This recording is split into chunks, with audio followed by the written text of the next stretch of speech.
29వ కీర్తన. దైవపుత్రులారా, యెహోవాకు ఆరోపించుడి, ప్రభావ మహాత్మ్యములను యెహోవాకు ఆరోపించుడి.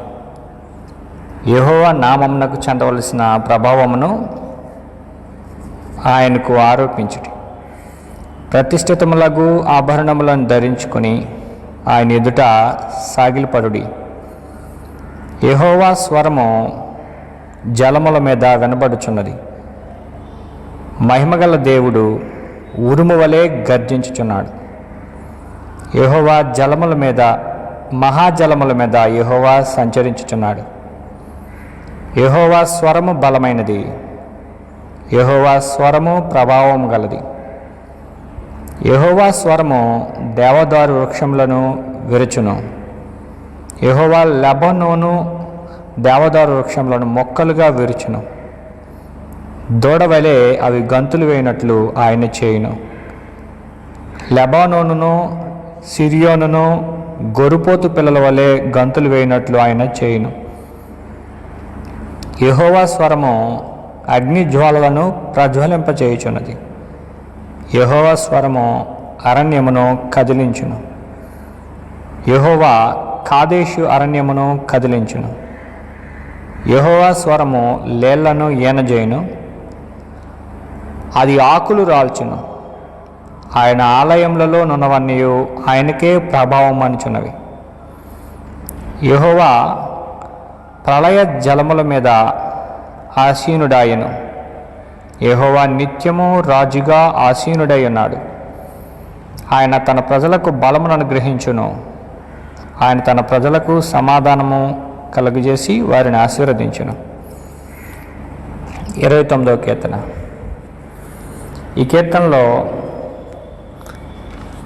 యెహోవాకు ఆరోపించుడి, దైవపుత్రులారా, ప్రభావ మహాత్మ్యములను యెహోవాకు ఆరోపించుడి అనే విషయాన్ని మనం చూస్తున్నాం.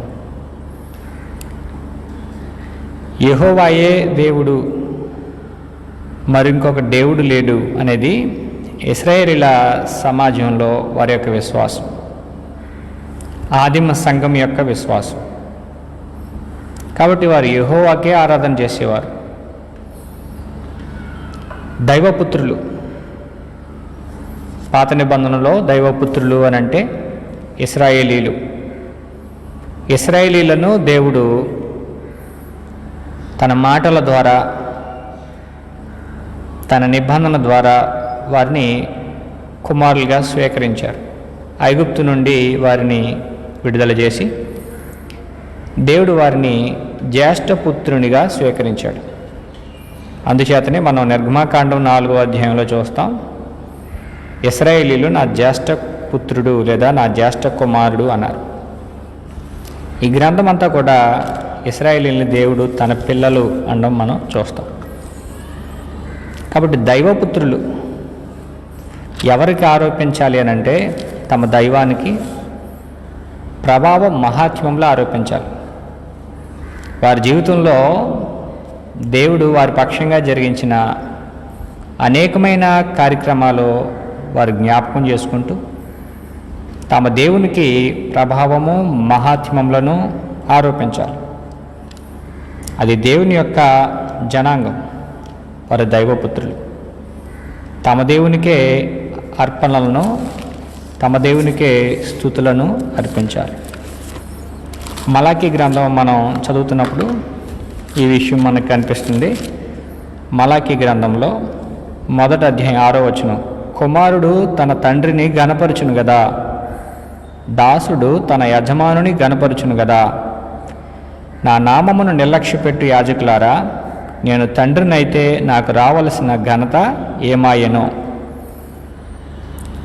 ఇక్కడ సందర్భం ఏంటంటే ప్రజలు దేవునికి చెందవలసిన ఘనతను, దేవునికి రావలసిన మర్యాదను వారు ఇవ్వడం లేదు. కారణంగా దేవుడు, నేను తండ్రినైతే నాకు రావలసిన ఘనత ఏమాయెను అని దేవుడు అడుగుతున్నారు. మలాకీ గ్రంథంలోనే 1వ అధ్యాయం 14వ వచనం, నేను ఘనమైన మహారాజునైనాను, అన్యజనులలో నా నామము భయంకరమైనదిగా ఎంచబడుతున్నదని సైన్యములకు అధిపతియగు యెహోవా సెలవిచ్చుచున్నాడు. కాబట్టి దేవుడు ఘనమైన మహారాజు, తన మాట చేత సమస్తాన్ని సృజించిన సృష్టికర్త, తన ప్రజలను ఎన్నడూ కనిపెట్టుకుని నిరంతరం వారికి అవసరతల్లో సహాయాన్ని అందించి విమోచించిన దేవుడు. కాబట్టి దైవపుత్రులు యెహోవాకి ప్రభావం మహాత్మ్యాలు ఆరోపించాలి. యెహోవా నామమునకు చెందవలసిన ప్రభావమును ఆయనకు ఆరోపించాలి. యెహోవా నామము అని మనం చదువుతున్నప్పుడు, నామం అనంటే అధికారం, నామం అనంటే స్వభావం. దేవుని యొక్క స్వభావాన్ని బట్టి, ఆయన యొక్క అధికారాన్ని బట్టి నామం అనంటే మరొక అర్థం కీర్తి, పేరు, కీర్తి. ఆయనకి చెందాల్సిన కీర్తిని ఆయనకు అందించాలి. దేవుడు ఎంతటి మహోన్నతుడో గుర్తించిన ప్రజలు ఆయనని ఆ విధంగానే గుర్తించాలి. కాబట్టి యెహోవా నామమునకు చెందవలసిన ప్రభావమును ఆయనకు ఆరోపించుడి. ప్రతిష్ఠితములకు ఆభరణములు ధరించుకుని ఆయన ఎదుట సాగిలపరుడి. ప్రతిష్ఠితములకు ఆభరణములు ఇశ్రాయేలు జనాంగంలో యాజకులు చేసే పని ఏంటంటే ప్రతిష్ఠిత ఆభరణాలు ధరించుకొని ఆయన ఎదుట సాగిలపడి ఆయన ఆవరణంలో దేవునికి సేవ చేస్తారు. వాటిని ప్రత్యేకంగా అభిషేకించాలి. ప్రత్యేకమైన వస్త్రాలు ఉంటాయి, ప్రత్యేకమైన ఆభరణాలు ఉంటాయి. వారు ధరించుకోవాల్సిన వస్త్రాలు, ఆభరణాలు దేవుడు వారికి అనుగ్రహించారు. కాబట్టి ఆరాధనకు సంబంధించి వారు ఎటువంటి జాగ్రత్తలు తీసుకోవాలి ఇక్కడ ఈ కీర్తనలో మనం కీర్తనకారుడు తెలియజేసే విషయాన్ని చూస్తున్నాం. ప్రతిష్ఠితములకు ఆభరణములు ధరించుకుని ఆయన ఎదుట సాగిలపరుడి. దైవపుత్రులకు ఈ కీర్తనకారుడు ఈ విధంగా తెలియజేస్తున్నాడు. యెహోవాకు ఆరోపించుడి. ప్రభావ మహాత్మ్యములకు యెహోవాకు ఆరోపించుడి. ప్రభావ మహాత్మ్యములను యెహోవాకు ఆరోపించుడి. ప్రభావమును ఆయనకు ఆరోపించుడి. ఏ విధంగా అంటే ప్రతిష్ఠితములుగా ఆభరణములు ధరించుకుని ఆయన ఎదుట సాగిలపడుడి. కాబట్టి దేవుని ఆరాధించే సమయంలో కానీ, దేవుని సేవించే సమయంలో కానీ ప్రజలు ఏ విధంగా ఉండాలనేది కీర్తనకారుడు తెలియజేస్తున్నాడు. ఈ ప్రారంభ పలుకులు దేవుని మహోన్నతమైన వ్యక్తిగా చూపిస్తున్నాయి. ఈ విషయాలు మనం పాత నిబంధన గ్రంథంలో మొదటి దినవృత్తాంతాల గ్రంథం 16వ అధ్యాయంలో చూస్తాం. ఆ సందర్భం దావీదు మందసాన్ని యెరూషలేముకు తీసుకుని వచ్చే సందర్భం. ఆ సందర్భంలో దావీదు ఈ విధంగా తెలియజేస్తున్నాడు. అంటే దేవునికి ఆరాధించాలి, దేవుని ఆరాధన చేయాలి, తండ్రిని ఆరాధన చేయాలని చెప్తున్న దావీదు ఏ సమయంలో ఈ పాట పాడాడు అని అంటే అంతకు పూర్వం మొదటి దినవృత్తాంతాల గ్రంథం 16వ అధ్యాయం 8 నుండి ఈ విషయాలు ఉంటాయి. అయితే 28, 29 వచనాల్లో ఈ విషయాన్ని స్పష్టంగా చూస్తాం. ఘనత ప్రభావములు ఆయన సన్నిధిని ఉన్నవి, బలమును సంతోషమును ఆయన యొద్ద ఉన్నవి. జనముల కుటుంబంలారా, మనం చదివిన కీర్తన భాగంలో దైవపుత్రులారా అన్నాడు. ఇక్కడ జనముల కుటుంబంలారా యెహోవాకు చెల్లించుడి. మహిమా బలమును యెహోవాకు చెల్లించుడి. యెహోవా నామమునకు తగిన మహిమను ఆయనకు చెల్లించుడి. తగిన మహిమ, ఎంత గొప్పతనాన్ని అయితే దేవునికి మనం చెల్లించాలో, ఆరోపించాలో, అంత గొప్పతనాన్ని, మహిమను మనం దేవునికి చెల్లించాలి, ఆరోపించాలి. యెహోవా నామమునకు తగిన మహిమ, ఆయనకు తగిందే మనం చెల్లిస్తున్నామనే విషయాన్ని ప్రతి ఒక్కరూ గుర్తుంచుకోవాలి. ప్రభావం మహాత్మ్యమును ఆయనకు ఆరోపించదగిన గొప్ప దేవుడు. ఇశ్రాయేలు ప్రజలనైతే అనేక సందర్భాల్లో వారి కంటికి కనబడే అనేకమైన గొప్ప గొప్ప కార్యాలతో వారికి హృదయానికి గోచరమయ్యే అనేకమైన గొప్ప గొప్ప కార్యాలతో దేవుడు వారిని విడిపించి విమోచించారు. కాబట్టి విడిపింపబడిన జనముల కుటుంబాల్లో యెహోవాకు మహిమను చెల్లించాలి. ఆయన నామానికి తగిన మహిమను చెల్లించాలి. ఎలాగోనంటే నైవేద్యములు చేతపుచ్చుకుని ఆయన సన్నిధికి వచ్చి పరిశుద్ధాలంకారములకు ఆభరణాలు ధరించుకుని ఆయన ఎదుట సాగిలపడాలి. 30వ వచనంలో భూజనులారా ఆయన సన్నిధిని వణకుడి. 31వ వచనం చదువుతుంటే యెహోవా ఏలుచున్నాడు జనములలో చాటించుడి. ఈ విధంగా దేవుడు ఏలుచున్నాడు అనే కీర్తన. 29వ కీర్తన స్తుతి కీర్తన. ఈ కీర్తనను పోలిన మరొక కీర్తన మనం కీర్తన గ్రంథంలో చూస్తాం. 96వ కీర్తన. 96వ కీర్తన ప్రారంభం నుండి విషయాలు మనకు కనిపిస్తాయి. 96వ కీర్తన మనం చదువుతుంటే యెహోవా మీద క్రొత్త కీర్తన పరుడి. సర్వ భూజనులారా యెహోవా మీద పాడుడి. యెహోవా మీద పాడుడి, ఆయన నామమును స్తుతించుడి అని చెబుతూ 6వ వచనం నుండి ఘనత ప్రభావములు ఆయన సన్నిధిని ఉన్నవి, బల సౌందర్యములు ఆయన పరిశుద్ధ స్థలములలో ఉన్నవి. జనముల కుటుంబములారా యెహోవాకు చెల్లించుడి, మహిమా బలములు యెహోవాకు చెల్లించుడి. యెహోవా నామమునకు తగిన మహిమ ఆయనకు చెల్లించుడి. నైవేద్యం తీసుకుని ఆయన ఆవరణంలోనికి రండి. పరిశుద్ధాలంకారములు ధరించుకుని యెహోవాకు నమస్కారం చేయుడి. సర్వభూజనులారా ఆయన సన్నిధిని వణకుడి. యెహోవా రాజ్యం చేయుచున్నాడు, లోకము కదలకుండా స్థిరపరచబడి ఉన్నది.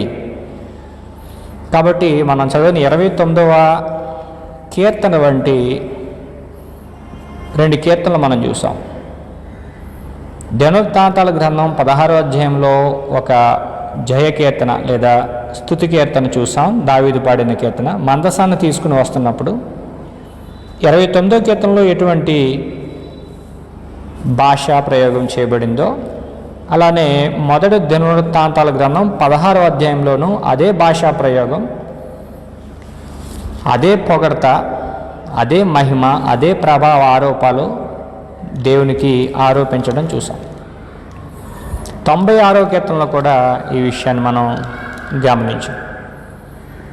కాబట్టి కీర్తన పాడే కీర్తనాకారులు ఎవరైతే ఉన్నారో వారు దేవునికి ప్రభావం మహిమలు ఆరోపించాలన్నట్లుగా ఇక్కడ చదువుతున్నాం. ప్రతిష్ఠితంలో ఆభరణం ధరించుకుని ఆయన ఎదుట సాగిలపరుడి. అసలు మనం దేవునిని ఆరాధిస్తున్నప్పుడు లేదా ఆయనకు స్తుతి పాడుతున్నప్పుడు మనం ప్రభావం ఆరోపించడం అనేది మన శక్తిని బట్టి ఉంటుంది. మనం పాడే పాటలు హెచ్చైన కీర్తనలు పాడుతున్నప్పుడు మన శక్తిని అనుసరించి మనం ఎంత గట్టిగా మన శక్తిని వినియోగిస్తామో అంత గట్టిగా అంత ఎక్కువగా దేవునికి మహిమను ఆరోపిస్తున్నాం. ఇది భౌతికంగా మన శక్తిని బట్టి మనం కనపరిచేది. పాత నిబంధనలో ఈ విషయాలు మనం స్పష్టంగా చూస్తాం. ఈ కీర్తనలో యెహోవా స్వరము బలమైనది అనే మాట మనం చూస్తున్నాం. స్వరము, యెహోవా స్వరము అనేది 7 సందర్భాల్లో ఉపయోగించబడింది. యెహోవా స్వరము జలముల మీద వినబడుచున్నది 1. యెహోవా స్వరము బలమైనది 2. యెహోవా స్వరము ప్రభావం గలది 3. యెహోవా దేవదారు వృక్షములను మొక్కలుగా విరుచును 4. యెహోవా స్వరము అరణ్యమును కదిలించును 5. యెహోవా స్వరము అగ్నిజ్వాలలను ప్రజ్వలింపచేయును 6. యెహోవా స్వరము లేళ్లను ఏనజేయును 7. కాబట్టి యెహోవా స్వరము జరిగించే 7 కార్యాల గురించి ఇక్కడ మనం చూస్తున్నాం. యెహోవా జరిగించే 7 కార్యాలు ఆయన తన స్వరం ద్వారా ఆయన స్వరం ఏం చేస్తుందనంటే జలముల మీద వినబడుతుందట.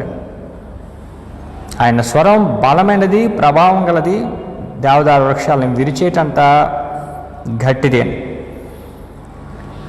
అంత గట్టి, అంత గొప్ప స్వరం కావాలనంటే అంత గట్టి శక్తిని ఉపయోగించాలి. సాధారణంగా మనం పాడుతున్నప్పుడు కానీ, మాట్లాడుతున్నప్పుడు కానీ మన ఊపిరితిత్తులు స్వరపేటిగా, మన వ్యాఖ్యాతలు అనంటే నాలుక, అంగలి, చెంప, పెదాలు, వీటన్నిటిని ఉపయోగించి మనం మాట్లాడతాం. మూడింటిని మనం ఉపయోగిస్తాం. ఒకటి ఊపిరితిత్తులు, రెండు స్వరపేటిక, వ్యాఖ్యాతలైన నాలుక, అంగలి, చెంపలు, పెదాలు. ఈ నాలుగు ఎంత గట్టిగా ఉపయోగిస్తే అంత గట్టిగా మనం మన వాయిస్ని, మన స్వరాన్ని వినిపించగలుగుతాం. కానీ దేవుని విషయంలో ఆయనకి శారీరక సంబంధమైన అవయవాలు ఏం లేవు. కానీ ఇక్కడ ఆయన స్వరము అని చెప్తున్నప్పుడు యాక్టివిటీ ఆఫ్ గాడ్, దేవుడు కార్యం చేస్తున్నారు అనేది మనం గమనించాలి. ఇక్కడ 7 రకాల కార్యాలు దేవుడు చేసినట్లుగా మనం చూస్తున్నాం. అసలు ఈ కీర్తనలో అసలు విషయాన్ని మనం గమనించినట్లయితే 10-11 వచనాలు మనం చదువుతున్నప్పుడు యెహోవా ప్రళయముల మీద ఆసీనుడాయెను. యెహోవా నిత్యము రాజుగా ఆసీనుడై ఉన్నాడు. యెహోవా తన ప్రజలకు బలమును అనుగ్రహించును. యెహోవా ప్రళయముల మీద ఆసీనుడై ఉన్నాడు. అది ప్రళయం. ఆ ప్రళయం మీద ఆసీనుడై ఉన్నవాడు దేవుడు. 11వ వచనం, యెహోవా తన ప్రజలకు బలమును అనుగ్రహించును. యెహోవా తన ప్రజలకు సమాధానము కలుగజేసి వారిని ఆశీర్వదించును. కాబట్టి దేవుడు ఆసీనుడై, ప్రళయముల మీద ఆసీనుడై పరిపాలన చేస్తుంటే దేవుని ప్రజలకు బలము పొంది సమాధానాన్ని అనుభవిస్తున్నారు, ఆశీర్వాదాన్ని అనుభవిస్తున్నారు. ఇది కీర్తన యొక్క ప్రధానమైన ఉద్దేశం. అందుకు దేవుడు ఏం చేస్తున్నారనంటే ఆయన స్వరాన్ని వినిపింపజేస్తున్నారు. జలముల మీద దేవుడు తన స్వరాన్ని వినిపింపజేస్తున్నారు. మన జీవితంలో ఏదైనా సమస్య మనం ఎదుర్కొంటే దేవుడు తన స్వరాన్ని వినిపింపజేస్తారు. దేవుడు తన స్వరం ద్వారా, తన మాట ద్వారా, ఆయన పలకడం ద్వారా మన సమస్యను తగ్గిస్తారు, ఆయన కార్యక్రమాలు చేస్తారు అనేది. కాబట్టి యెహోవా స్వరము జలముల మీద వినబడుచున్నది అని అంటే మనం ఆదికాండం 1వ అధ్యాయంలో యెహోవా ఆత్మ జలముల మీద అల్లాడుచుండెను అని అంటే దేవుడు తన ఆత్మ ద్వారా సృష్టి కార్యక్రమంలో నిమగ్నమై ఉన్నాడు అనే విషయాన్ని మనం చూస్తాం. యెషయా గ్రంథం 40వ అధ్యాయం చదువుతుంటే దేవుడు తన ఆత్మ ద్వారా సృష్టికి కావలసిన రూపాన్ని ఇస్తున్నట్లుగా మనకు కనిపిస్తుంది. అలాగే ఇక్కడ దేవుడు తన స్వరాన్ని వినిపింపజేస్తూ ఏం చేస్తున్నారనంటే తన ప్రజలకు కావలసిన బలమును, తన ప్రజలకు కావలసిన సమాధానాన్ని దేవుడిస్తున్నారు. ఇది మనం ఈ కీర్తనలో చూస్తాం. కాబట్టి దేవుడు నిరంతరము ప్రళయ జలముల మీద ఆసీనుడై ప్రళయ జలముల మీద ఆసీనుడైన దేవుడు నిత్యము రాజుగా ఆసీనుడై ఉండి తన ప్రజల్ని బలపరుస్తున్నారు, సమాధానం, ఆశీర్వాదం వారికి ఇస్తున్నారు.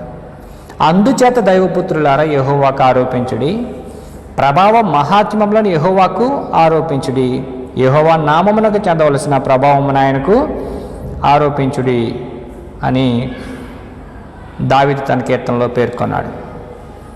దావీదు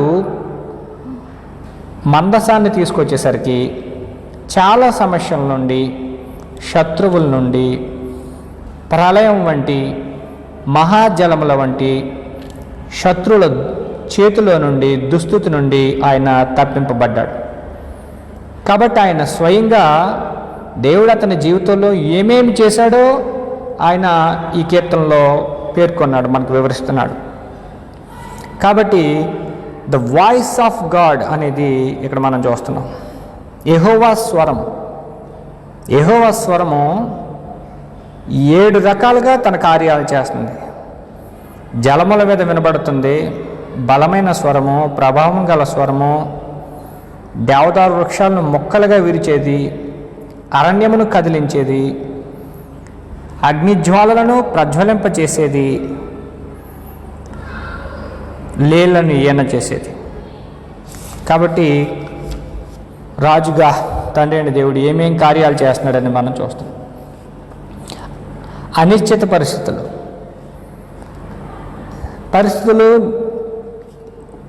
సమాధానంగా లేవు, నెమ్మదికరమైన జీవితం లేదు.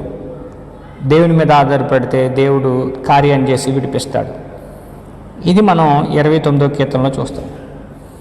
తన ప్రజలకు సమాధానం కలగజేసి వారిని ఆశీర్వదించి వారికి నెమ్మదికరమైన జీవితాలను ఇస్తాడు దేవుడు అనేది ఈ కీర్తనలో ప్రధానమైన ఉద్దేశం. ఎందుకంటే ప్రళయ జలముల మీద ఆసీనుడు. ప్రళయం అనంటే ముంచేసేది. మనుషులు ఆ ప్రళయంలో కొట్టుకుని పోతారు. సునామీ వచ్చినప్పుడు మునిగిపోవడం, కొట్టుకుపోవడం మనం చూస్తాం. ఇది పొలిటికల్ ఎమోషన్ కావచ్చు, రాజకీయ ఒత్తిళ్ళు, తర్వాత ఆర్థిక ఒత్తిడి కావచ్చు, లేదా మన జీవితంలో నిరంతరం మనకు వ్యతిరేకంగా జరుగుతున్న కార్యాలు కావచ్చు. ఏదైనా ఒక ఒత్తిడి, అనారోగ్య పరిస్థితులు కావచ్చు, ఆర్థిక పరిస్థితులు కావచ్చు, ఏదైనా ఒక పరిస్థితి, ఒక ఒత్తిడి మనల్ని ఏం చేస్తుందంటే దేవునికి ఆరోపించాల్సినంత ఘనత, దేవునికి ఆరోపించాల్సినంత మహిమ ఆయనకు ఆరోపించకుండా మనల్ని దూరంగా తీసుకుని పోతాం. దానికి గల కారణం ఏంటంటే మనకు సమాధానం లేకపోవడం. దానికి గల కారణం ఏంటంటే దేవుడు నిత్యము రాజై సింహాసనాసీనుడై పరిపాలన చేస్తున్నాడు అనే అవగాహన మనం కోల్పోవడం. కాబట్టి అది రాజకీయ అనిశ్చిత అయినా, మన భావోద్రేకాలను మనం నియంత్రించుకోలేకపోతున్నా, దుస్థితిలో, దుర్భరమైన పరిస్థితుల్లో, నాశనకరమైన స్థితిలో, పాడైన స్థితిలో మనమున్నా, ఏ స్థితిలో ఉన్నా దేవుడు విడిపిస్తారో అనే విషయాన్ని మనం గుర్తించాలి. ప్రకటన గ్రంథం మనం చదువుతున్నప్పుడు ప్రకటన గ్రంథం 10వ అధ్యాయం 3-4 వచనాలు చూస్తుంటే, ప్రకటన 10వ అధ్యాయం 3-4 వచనాలు, ఇక్కడ ఏమైతే చదువామో అటువంటి విషయాలు మనకు కనిపిస్తాయి. సింహం గర్జించినట్లు గొప్ప శబ్దంతో ఆర్భటించెను. ఆయన ఆర్భటించినప్పుడు 7 ఉరుములు వాటి వాటి శబ్దములు పలికెను. ఆ 7 ఉరుములు పలికినప్పుడు నేను రాయబోచుండగా 7 ఉరుములు పలికిన సంగతులకు ముద్ర వేయము, వాటిని వ్రాయవద్దని పరలోకమందు ఒక స్వరము పలుకుట వింటిని. దీనికి ముందుగా మనం 9వ కీర్తన చదువుతుంటే, విశ్వాసుల మీదకు అవిశ్వాసులు లేదా ప్రభుత్వం, అధికారులు తీసుకుని వస్తున్న సమస్యల గురించి మనం చూస్తున్నాం. 10వ అధ్యాయంలో దేవుడు ఏం చేయబోతున్నారు అనే విషయాన్ని మనం చూస్తాం. కాబట్టి దేవుడు కార్యక్రమం చేయబోతున్నారు, దేవుడు తన ప్రజలకు సమాధానం ఇవ్వబోతున్నారు అనడానికి గుర్తుగా ఇక్కడ మనం చదివిన 7 ఉరుములు పలికినప్పుడు నేను రాయబోచుండగా 7 ఉరుములు అన్నారు. ప్రకటన గ్రంథం 16వ అధ్యాయం 18వ వచనం నుండి మనం చదువుతుంటే 16వ అధ్యాయం 15 నుంచి చూద్దామండి. 7వ దూత తన పాత్రను వాయుమండలముల మీద కుమ్మరింపగా సమాప్తమైనదని చెప్పుచున్న యొక్క స్వరము, ఒక గొప్ప స్వరము గర్భాలయములో ఉన్న సింహాసనం నుండి వచ్చెను. అప్పుడు ఉరుములను, ధ్వనులను, ఉరుములను పుట్టెను. పెద్ద భూకంపం కలిగిన మనుషులు భూమి మీద పుట్టినది మొదలుకొని అట్టి భూకంపము కలగలేదు. అది ఎంత గొప్పది. కాబట్టి ఇక్కడ మనం చదివిన ఈ భాగంలో ఉరుములు, ధ్వని అనే విషయాన్ని మనం చూస్తున్నాం.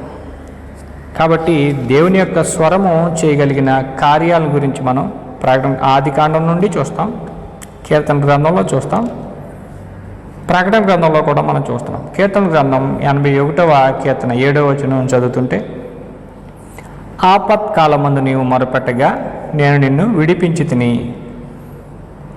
ఉరుము దాగు చోటులో నుండి నీకు ఉత్తరం ఇచ్చి తిని. ఆపత్కాలమందు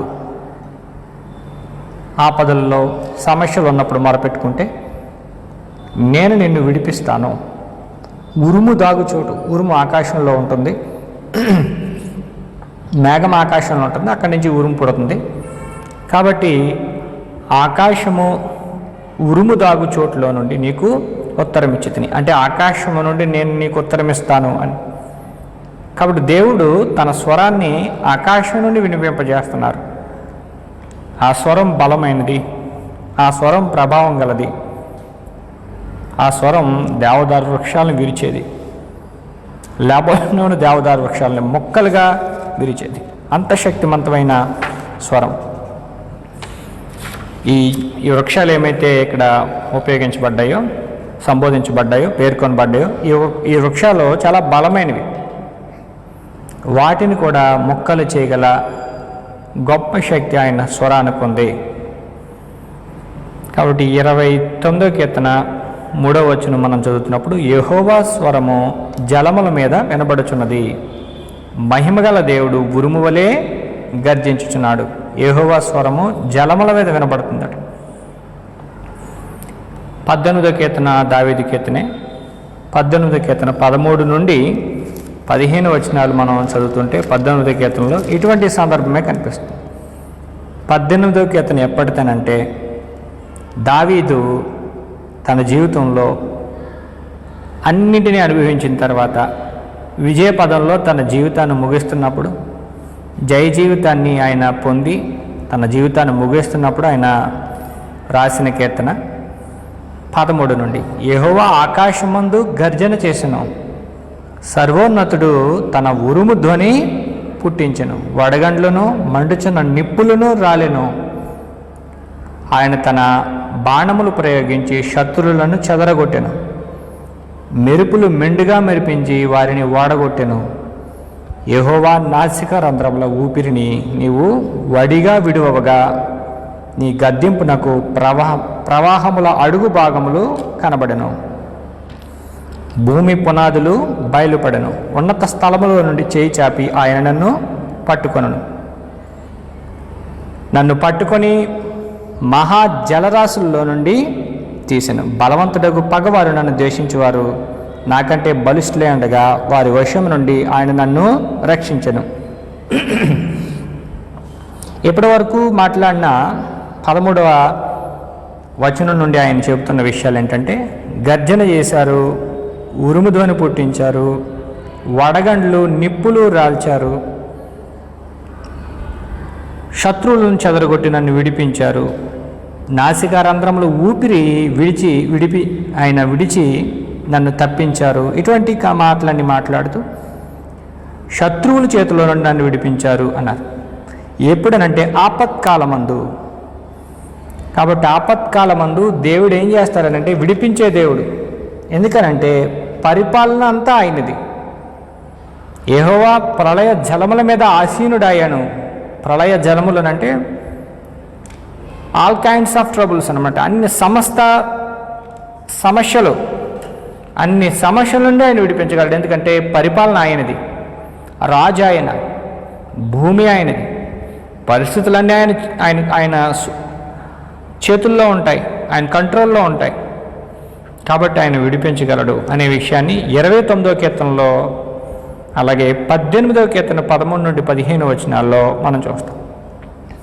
అంత మాత్రమే కాకుండా మనం ఇశ్రాయేలు యొక్క చరిత్రలో కూడా ఈ విషయాలు చూస్తాం. 1 సమూయేలు గ్రంథం 7వ అధ్యాయం 10వ వచనం. ఇక్కడ ఫిలిస్తీయులు ఇశ్రాయేలులను కొద్ది కాలంగా శ్రమ పెడుతున్నారు, బాధిస్తున్నారు.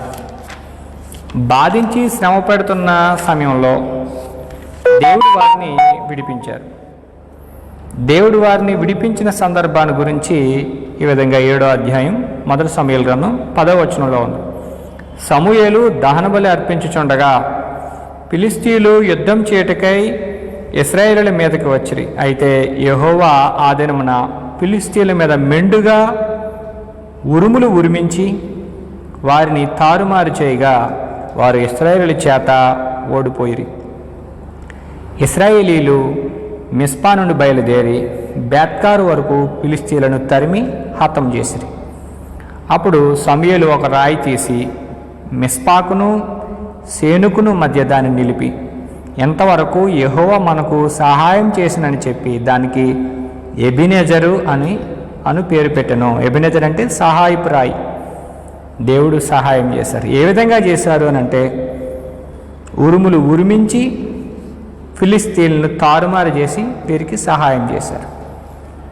అలానే మనం చదువుతున్న కీర్తనలో ఆయన స్వరం బలమైనది, ఆయన స్వరం ప్రభావం గలది, దేవదారు వృక్షములు విరిచేటంత శక్తి కలిగిన స్వరం, దూడల వలె అవి గంతులు వేయినట్లు ఆయన చేస్తాడంటే మరలా తన ప్రజలు ఎవరైతే దైవపుత్రులు ఉన్నారో వారు తిరిగి దుస్థితి నుండి దుఃఖ వస్త్రం తొలగించుకుని స్తుతి వస్త్రం ఆనందం పొందేటట్లుగా దేవుడు వారికి చేస్తారు అనే విషయాన్ని ఇక్కడ మనం చూస్తున్నాం, దూడ వలె గంతులు వేయడంలో.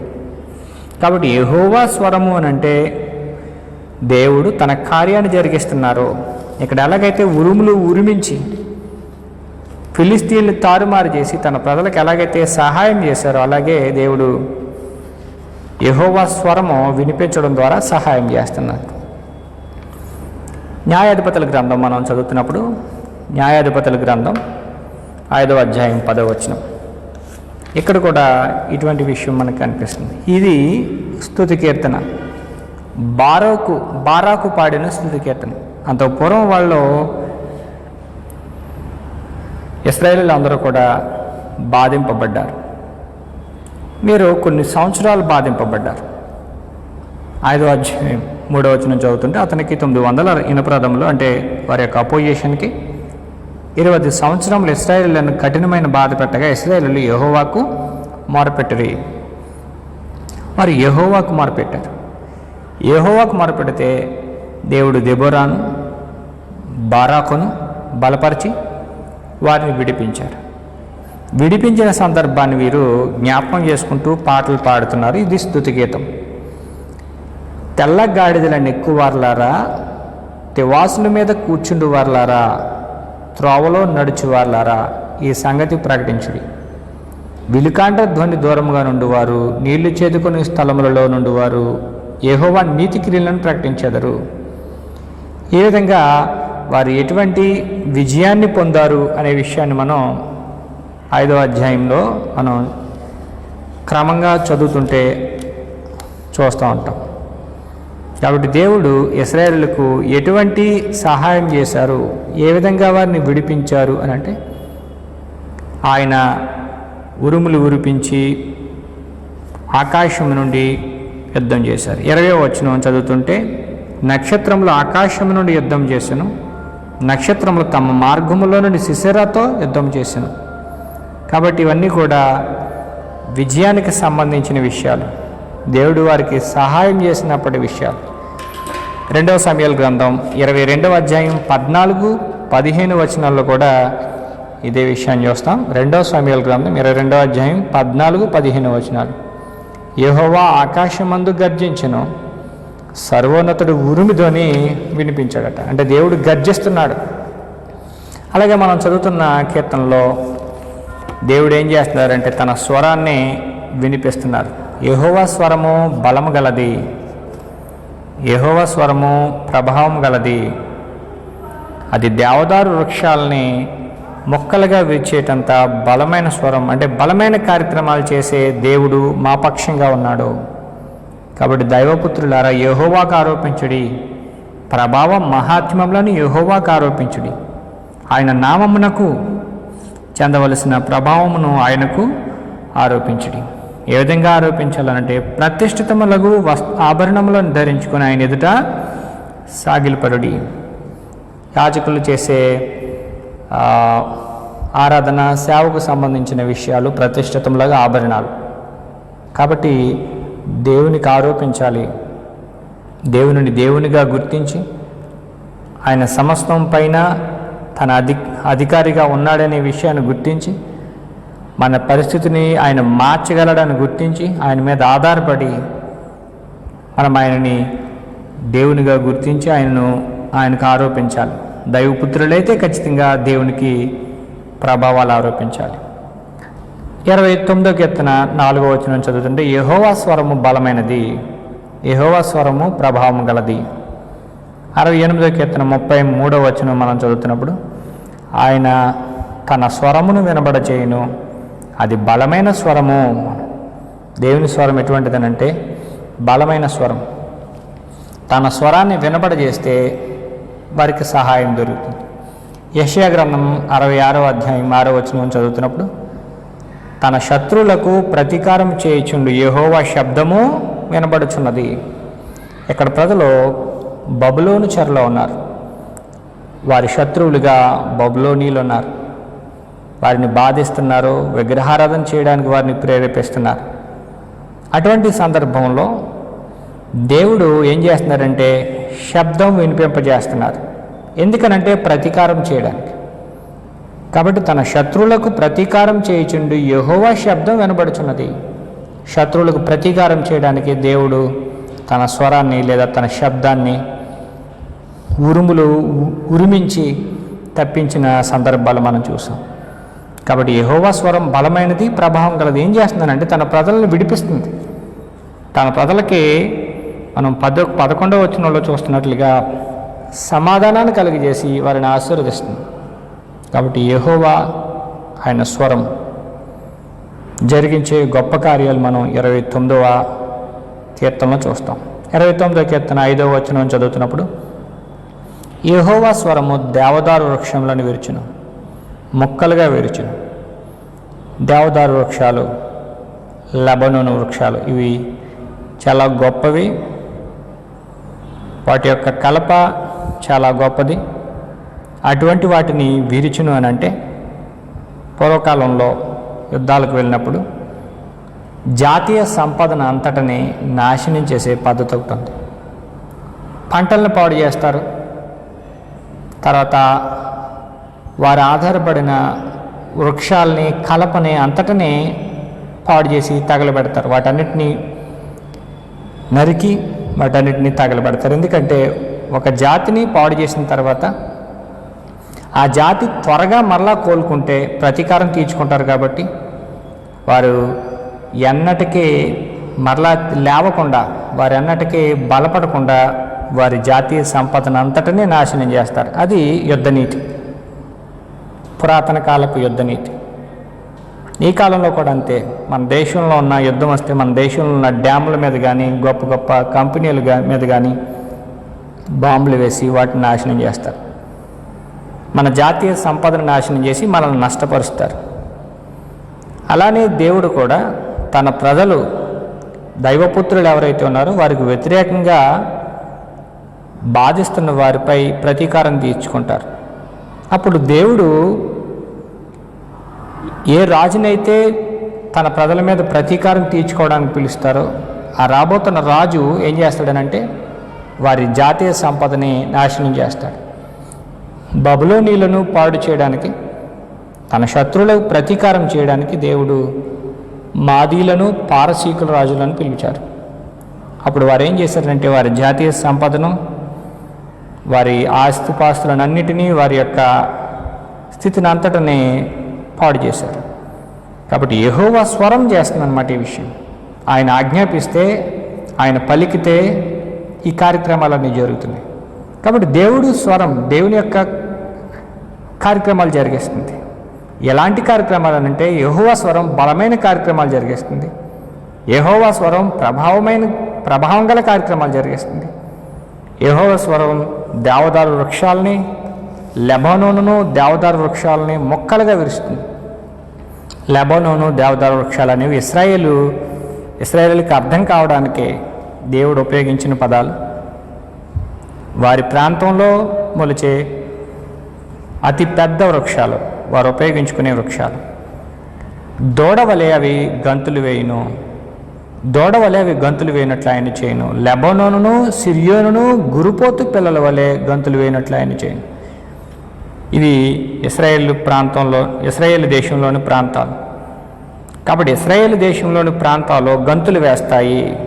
తమ శత్రువుల మీద వారు పగ తీర్చుకోవడం ద్వారా ఇశ్రాయేలు ప్రాంతాలు మరలా ఆనందిస్తాయి అనే విషయాన్ని ఇక్కడ తెలియజేస్తున్నారు.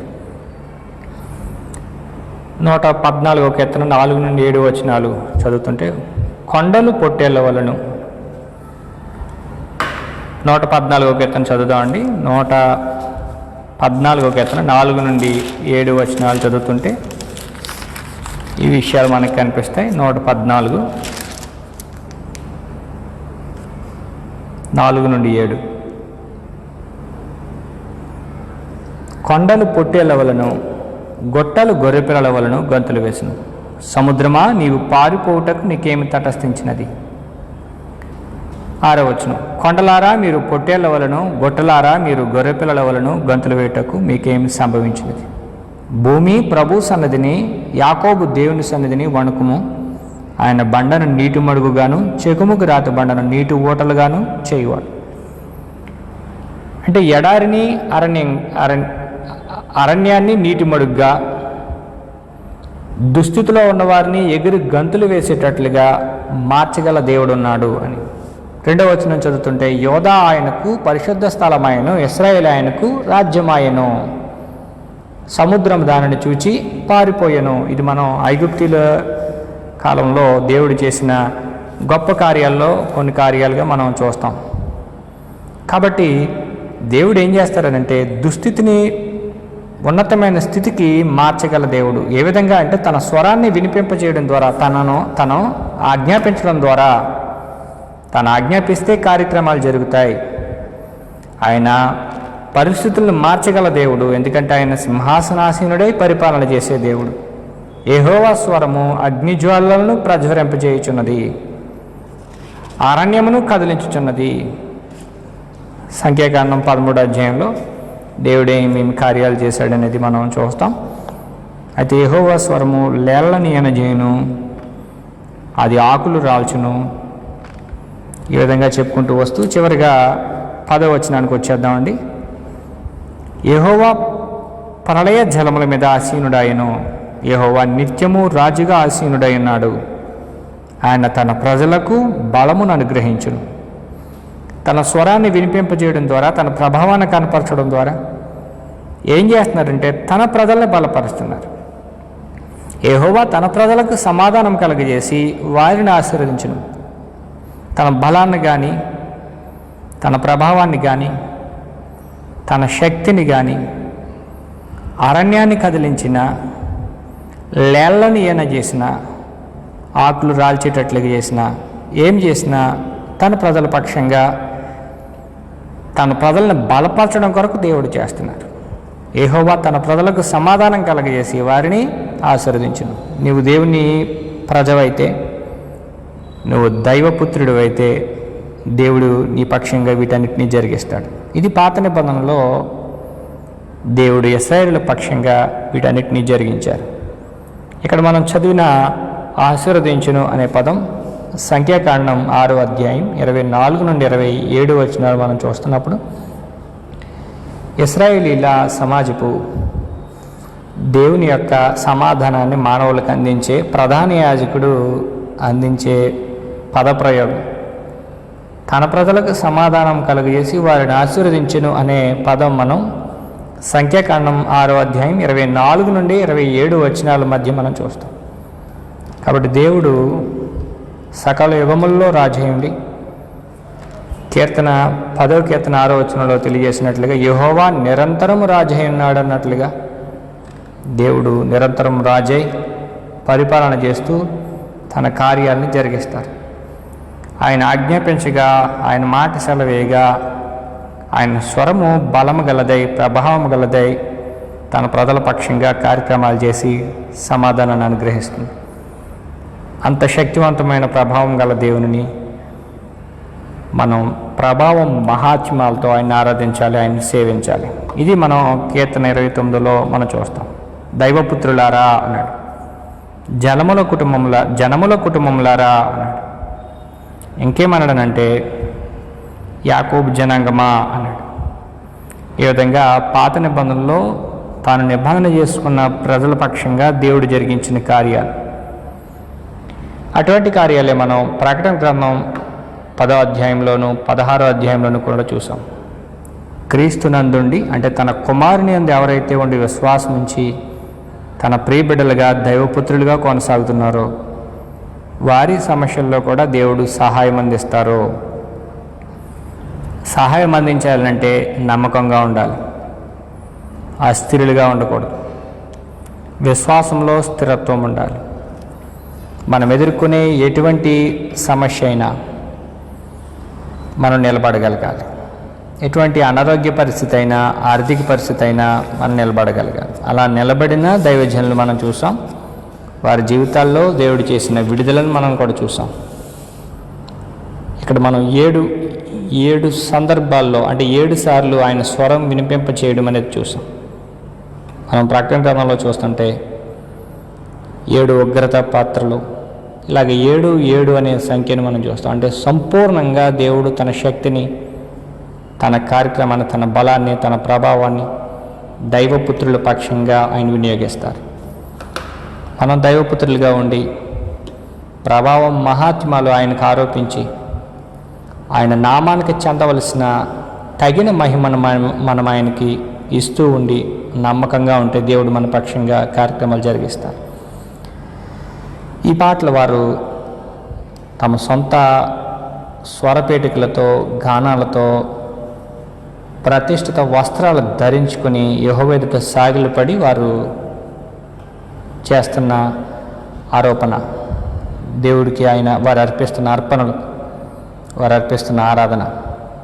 కాబట్టి మనం కూడా నిరంతరం దేవుని మీద ఆధారపడి ఆయనగా గుర్తించి సమస్తం ఆయన స్వాధీనంలో, ఆయన కంట్రోల్లో ఉందనే విషయాన్ని మనం గమనించి తండ్రికి చెందవలసిన మహిమను ఆయనకి ఆరోపించాలని, ఆ విధంగా దావీదు తన జీవితంలో అర్పించిన సందర్భాలు, అలాగే ఇశ్రాయేలు జనాంగం 96వ కీర్తనలోను, తర్వాత సమూయేలు మొదటి గ్రంథం 7వ అధ్యాయంలో సమూయేలు అలాగే ఇశ్రాయేలీయులు దేవుని పక్షంగా నిలబడి వారు పొందిన మేళ్లను, విజయాలను, బారాకు, దెబోరా కాలంలో, న్యాయాధిపతుల కాలంలో దేవుడు ఉరుములు ఉరిమించి వారి కొరకు వారి పక్షంగా చేసిన కార్యక్రమాలను, ప్రకటన గ్రంథంలో విశ్వాసుల పక్షంగా తన కుమారుని అందున్న వారి పక్షంగా దేవుడు జరిగించిన కార్యక్రమాలను మనం చూసాం. పరిస్థితులు, అనిశ్చిత పరిస్థితులు, స్టార్మ్స్ ఆఫ్ ఎమోషన్స్ అన్నాడు, flood of political emotions, flood of crisis అంటే దుస్థితి, విపత్తులు ఏవెలా ఉన్నా మన జీవితంలో నిరంతరం మనకు వ్యతిరేకంగా అన్నీ ఇలా జరుగుతున్నాయి అనుకునే టైంలో, ఎటువంటి దుస్థితిలోనైనా సరే దేవుడు ఉన్నారు, ఆయన మనల్ని విడిపిస్తారు. ఆయన మీద మనం ఆధారపడి ఆయనకు మొరపెట్టుకుంటే ఆపత్కాలంలో నీవు మొరపెట్టగా నేను నిన్ను విడిపించి తిని, ఉరుము దాగు చోటులో నుండి నీకు ఉత్తరం ఇచ్చి తిని. ఉరుము దాగు చోటు ఆకాశం నుండి దేవుడు మనకు ఉత్తరం ఇచ్చి సహాయం చేసే దేవుడు. ఇటువంటి గొప్ప దేవుని మీద మనం స్థిరంగా ఆధారపడి దేవుని కృపను సంపూర్ణంగా పొంది దేవునిగా గుర్తించి ఆయనకు మహిమా ప్రభావాలు ఆరోపించి ఆయన ఎదుటి సాగిలపడి ప్రతిష్ఠిత వస్త్రములు, ఆభరణాలు ధరించుకున్న వారమై పరిశుద్ధులుగా ఆయన ముందు జరిగించాల్సిన కార్యక్రమాలు జరిగిస్తూ స్థిరంగా ఉండాలని కోరుతూ శ్రద్ధగా విన్న అందరికీ ప్రభువైన యేసుక్రీస్తు నామములో హృదయపూర్వక వందనాలు చెల్లిస్తూ